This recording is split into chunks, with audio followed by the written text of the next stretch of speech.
안녕하세요. 타스 건축사사무소의 김윤환 건축사입니다. 오늘 제가 말씀드릴 주제는 상가주택 등 건축물의 주차 설계 방법과 이에 따른 건축 설계 등에 관한 것입니다.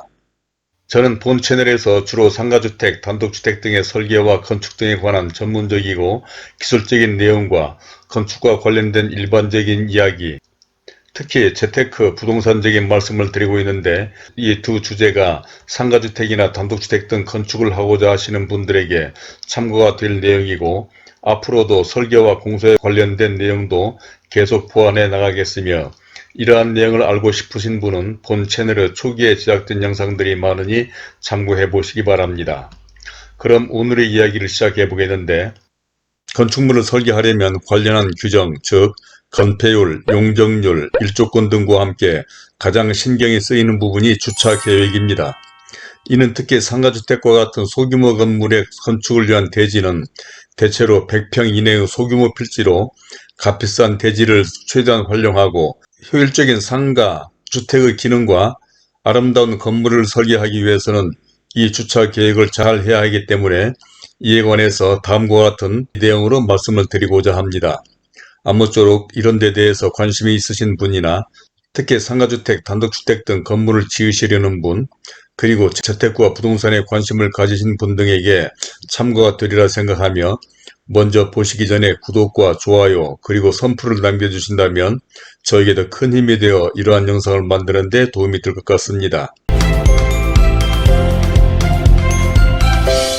그럼 첫 번째로 건축물의 부설주차장의 기초적인 내용에 대해서 간단한 몇 가지만 설명을 드리도록 하겠는데, 이러한 상가주택 등의 그런 건물에는 주차 방식이 이 두 가지를 주로 많이 사용하고 있는데, 직각 주차 방식과 평행 주차 방식이라고 있습니다.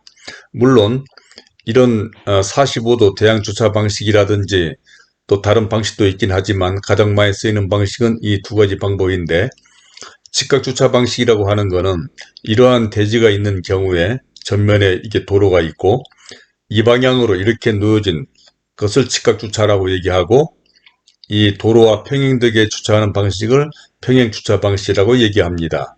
그런데 이 두 주차 방식은 주차 크기가 다른데, 직각 주차 방식은 폭이 2.5m에 길이가 5m인 것이고, 평행 주차 방식은 이 폭이 2m이고 이게 6m가 되는 것입니다. 또 이 직각 주차 방식에는 차량 전면으로 6m의 거리가 확보돼야 되는 것입니다.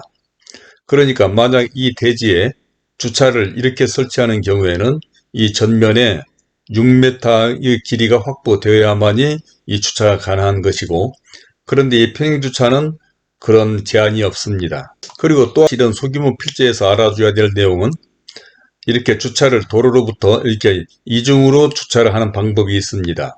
이렇게 하는 경우에는 5대까지만 가능하고, 또 한 대를 놓을 경우에는 이와 같이 6대로 놓는 것은 허용이 되지가 않고, 또 한 대가 필요한 경우에는 2m 50을 떨어뜨려서 또 이쪽으로 계속 설치할 수가 있는 것입니다. 또 다음으로는 주차 폭원에 대해서 설명을 드리고자 하는데, 이런 대지가 있는 경우에 어떤 도로에는 보도가 있고 차도가 있고 또 보도가 있는 그런 도로가 있죠. 보통 12m 이상인 도로가 그런 도로인데, 지자체나 지역에 따라서는 주차를 이렇게 연속적으로 대지에 계속적으로 배치할 수는 있습니다. 아까 말씀드린 것처럼 이렇게 이중으로 배치하는 경우라고 하면 5대까지밖에 안 되지만, 이중으로 배치하지 않는 이러한 방식으로는 계속해서 배치를 할 수가 있는 것이죠. 물론 이런 대지인 경우에는 이 건물의 종류에 따라서 이 대지로 진입하는 폭은 있어야 될 것입니다. 예를 들자면 주택인 경우에는 이 폭이 90cm 이상이어야 된다든지, 건물의 종류에 따라서 이 통로 폭은 또 확보되어야 되는 것이겠죠. 그런데 중요한 것은 이 주차 폭원을 가지고 설명하고자 하는 것인데, 그러니까 예를 들자면 이렇게 8대를 놓는다 하면 하나의 폭이 2.5m니까 전체 길이는 20m가 될 것입니다. 그러니까 이렇게 주차를 하는 경우에는 이 차도에서 차가 이렇게 가다가 들어가려고 하면은 이 보도가 좀 낮춰져야 되겠죠. 잠깐 그거를 사진을 보고 한번 설명을 드리겠는데, 그러니까 이런 경우가 되겠습니다. 이게 차도이고 이게 보도고 이게 대지가 되겠죠. 그런데 대지에 이 도면에서 설명한 것처럼 이게 차도이고 보도이고 이게 대지죠. 그러니까 이게 차도이고 보도고 이게 대지가 되는 것이 아니겠습니까? 그래서 만약에 이 대지에 차를 계속 연접해서 주차를 배치한다고 하면 차도와 보도 사이 턱이 대체로 한 10cm 정도 되는데 여기를 낮춰야 되겠죠? 그런데 여기서 차가 들어가려면 전부 다 낮춰가지고 이게 들어가야 될 거 아니겠습니까? 그러다 보면 이 보도가 건물에 따라서 낮춰지고 또 올라가고 이렇게 해서 보행자들이 불편하기 때문에 이러한 경우는 지자체나 지역에 따라서는 이 주차 폭원을 8m나 10m로 제한하는 그런 경우가 있습니다. 그러니까 만약 8m라고 한다고 하면은 3대까지만 주차를 가능하게 되고 이거는 안 되는 것이 되겠죠. 이러한 점도 참고로 알아두셔야 될 것입니다. 다음으로는 또 보통 100평 미만의 대지들이 이런 사례가 많은데 이 전면 쪽에는 상가인 경우에 건물을 앞쪽으로 배치하고 싶기 때문에 주차를 전면에서 해결하지 않고 뒤쪽에서 해결하기를 원하는 사람들이 있는데 이러한 경우는 주차 통로 폭을 제외하고 이렇게 주차를 배치하기 때문에 사실은 효율적이지 못한 것입니다. 그래서 100평 미만의 땅에서는 이러한 후면 배치 방법은 별로 채택되지 않고 있고 또 어떤 사람들은 지하 램프를 통해서 지하로 내려가는 것도 생각을 해보는 사람도 있는데 이렇게 소규모 필지에서는 특별히 대지가 레벨이 있지 않는 경우에는 쉽지 않다고 볼 수가 있습니다. 또 다음으로 중요한 것은 부설주차장의 설치 대상 시설물의 종류 및 설치 기준이라고 하는 것이 있는데 이것은 건축물의 종류에 따라서 설치 기준이 시설 면적당 몇 제곱미터마다 한 대라든지 이런 기준들이 다 있습니다. 예를 들자면 1종 군림생활시설, 1층 상가 같은 그런 것이 되겠죠. 이런 것들은 건축법 시행령에 보면 시설면적 200제곱미터당 한 대라고 되어 있고 다가구 주택인 경우에는 또 단독주택인 경우에는 이러한 기준에 따라서 설치를 해야 된다고 되어 있는데 이러한 것은 주장법 시행령에서 정하고 있는 것이고 이것은 각 지역에 따라서 해당 지역의 주차장 조례를 살펴봐야 되는 것입니다. 자, 이상으로 건축물 부설주차장의 기초적인 내용에 대해서 일반 건축주들이 알아야 될 기초적인 내용에 대해서 설명을 드렸고 다음으로 주차를 이 해당 필지에 배치하는 방법에 대해서 설명을 드리겠는데 이 해당 필지에 어떤 건물을 건축하느냐에 따라서 이 부설 주차장의 설치 대상 시설물의 종류 및 기준에 따라서 주차 대수가 결정이 될 것입니다. 그러면 만약 어떤 대지에 건축하는 건축물을 계산해 보니까 5대인 경우에는 이 대지에서는 대략적으로 이 5가지 안을 구상해 볼 수가 있을 것입니다. 예를 들자면 이렇게 전면에 5대, 또 이쪽에 3대, 이쪽에 2대, 또 이쪽에서 5대, 또는 이쪽에 2대, 이쪽에 2대, 이 전면에 1대, 또는 이쪽에 4대, 이쪽에 1대, 이와 같이 여러 가지 방법을 구성해 볼 수가 있을 것입니다.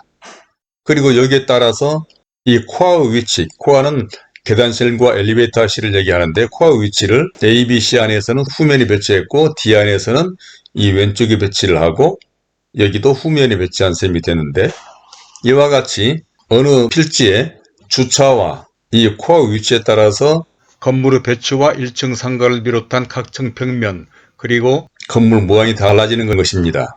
또 다음으로 중요한 것은 어떠한 주차 방식이 좋으냐라고 하는 것은 해당 대지로의 사람이나 차량의 접근성, 즉 이 어프로치를 또 생각을 해봐야 될 것입니다.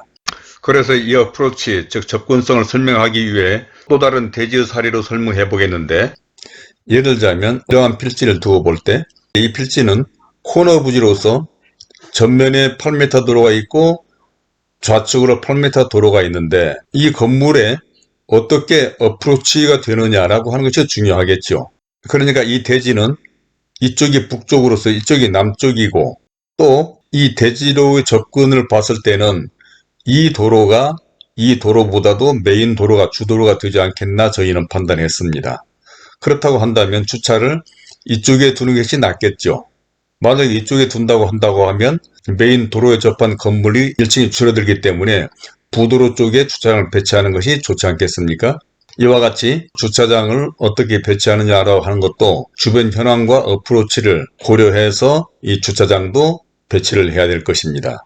좀 더 쉽게 설명한다면 이러한 형상이 되겠죠. 이 대지에 건축을 하고자 하는 것인데 이 대지로의 접근은 이게 큰 도로이기 때문에 이게 큰 도로이고 주로는 이쪽으로 해서 이렇게 접근하게 될 거 아니겠습니까?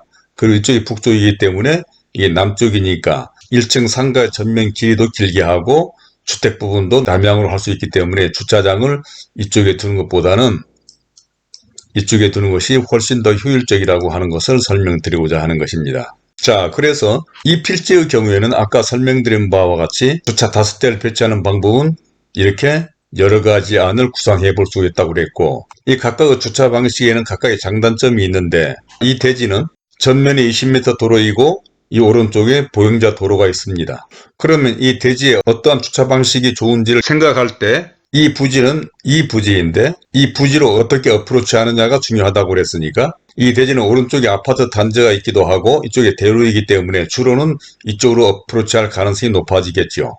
그렇다 한다면 건물을 이쪽에 정면성을 두는 것이 좋을 것입니다.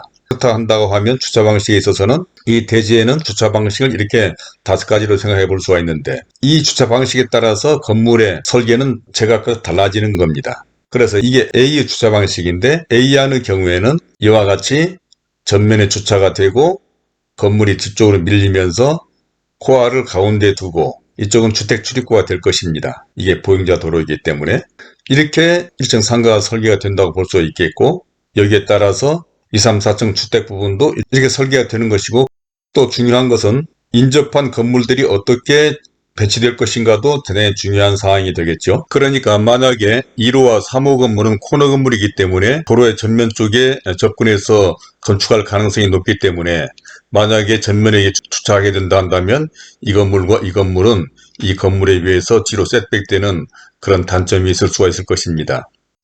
다음 B안은 왼쪽에 주차가 3대이고 오른쪽에 2대인 주차 방식인데, 이렇게 하는 경우에는 이러한 형상이 될 것이고, 또 중요한 것은 이러한 인접 건물과의 관계인데, 이런 경우에는 이 본 건물이 그래도 도로 쪽으로 접근할 수 있는 또 그런 장점이 있겠는데, 반면에 주택 2, 3, 4층 주택 부분에 있어서는 A안은 2세대가 모두 남향으로 위치할 수가 있었는데, B안은 A안보다는 좀 좋지 않은 단점이 있었습니다. 다음 C안은 왼쪽에 주차를 4대로 하는 경우를 또 검토를 해봤는데, 이런 경우에도 주차로 인해서 일정 상가 부분이 별로 좋지가 않다라고 판단이 되고, 그렇지만 인접 건물과의 관계는 이와 같이 이 코너 부분에 건물의 정면성은 확보할 수 있는 그런 장점은 있을 수가 있을 것입니다. 다음 D안은 왼쪽에 2대, 오른쪽에 2대, 중간에 평행주차 1대를 두는 방식이었는데, 이런 주차 방식은 인접 건물의 관계에 있어서는 상당히 좋다고 판단이 되었고, 주택 부분에 있어서도 코알을 이 왼쪽으로 둠으로 인해서 2세대가 그런대로 평면이 구조가 괜찮았고, 4층의 구조도 중정과 거실도 남향으로 배치될 수 있는 그런 장점이 있어서 다른 안에 비해서는 괜찮다고 판단이 되었습니다. 이와 같은 과정을 거쳐서 E안, F안, G안, H안 등 추정안까지 검토를 하였는데, 이와 같이 다양한 주차 방식과 그에 따른 일정 상가와 주거, 그 다음에 인접 건물과 관계를 검토해 보는 것은 대단히 중요하다고 생각됩니다. 자, 이제까지 상가주택 등 건물의 주차 설계 방법과 건축 설계에 대해서 설명을 드려봤는데, 기술적이고 전문적인 내용이 많아 잘 이해가 되었는지 모르겠습니다. 이는 단 10여 분 만에 설명해서 될 정도로 간단한 내용이 아니라 그동안 수많은 건축주들과 설계 및 건축 상담을 하면서 아쉬움을 느낀 극히 기초적인 것만 설명을 드렸기 때문인데, 사실 이 주차 계획은 생각하기에 따라서는 간단하게 보일 수도 있는 것이지만, 구체적으로 생각해 본다면 오늘 설명드린 바와 같이 인접 건물과의 관계라든지 어프로치, 또는 각층 평면과 특히 1층 상가 부분을 생각할 때 결코 간단하게 생각할 일은 아니라고 생각합니다. 즉, 위에서 설명한 것과 같이 단순히 주차 몇 대를 그냥 배치하는 것이 아니라 어떤 설계자가 어떻게 설계하느냐와 어떤 주차 방식을 선택하느냐에 따라 대지의 활용 및 1층 상가나 주택 등 건물의 기능과 외관이 달라지기 때문에 해당 건물에 대한 전문성과 경험이 풍부한 설계자가 계획을 하는 것이 효율적인 건축을 할 수도 있고, 향후 사용상에도 좋은 건물이 될 수 있을 것입니다. 그러므로 다시 한번 강조하자면 해당 건물의 전문성뿐 아니라 특히 이와 같이 다양한 주차 방식과 다양한 설계안을 계획해보는 것은 대단히 중요한데, 특히 설명드린 바와 같이 각각의 안들은 제각각 장단점들이 있기 때문에 과연 어떤 안이 최상안이 될 것인지 설계 과정에서 설계자는 건축주와 충분한 대화와 협의를 하고 이와 같이 다양한 안을 검토해 본다는 것은 대단히 중요한 것입니다. 이는 이 모든 안으로 다 공사를 해볼 수는 없는 것이지만 설계 과정에서는 생각할 수 있는 모든 안과 아이디어를 검토해야 하는 것이므로 충분한 설계 기간과 비용의 여유를 갖는 것 또한 필요하다고 생각됩니다. 그런데도 불구하고 현장에서는 한두 달 내에 설계를 다 해주겠다고 마치 빨리 설계를 하고 건축 허가를 내주는 것이 능력인 것처럼 말하는 업체 등이 있기도 하고, 또 내 집을 지으려면 주차나 일조권 등에 대해서 알아야 한다고 이러한 주차 방법 등을 설명하겠다는 유튜브 영상이나 인터넷, 부동산 관련 책 등이 많은데 이는 그런 자료로 어설프게 공부를 해서 될 일은 결코 아닐 것입니다. 그래서 오늘은 제가 아주 기초적이고 기본적인 부분만 설명을 드렸는데, 혹시 이런 주차와 관련해서 궁금한 점이나 의견 등이 있으시면 선플로 남겨주시기 바랍니다. 그러면 그런 점에 대해서도 자세한 설명을 해드리도록 하겠고, 또 구독과 좋아요를 눌러주신다면 본 채널에 관련된 다른 많은 참고 영상들을 보실 수도 있으며, 화면 왼쪽에 제가 추천하는 이 영상들도 참고해 보시기를 바라면서 오늘은 이만 줄이도록 하겠습니다. 감사합니다.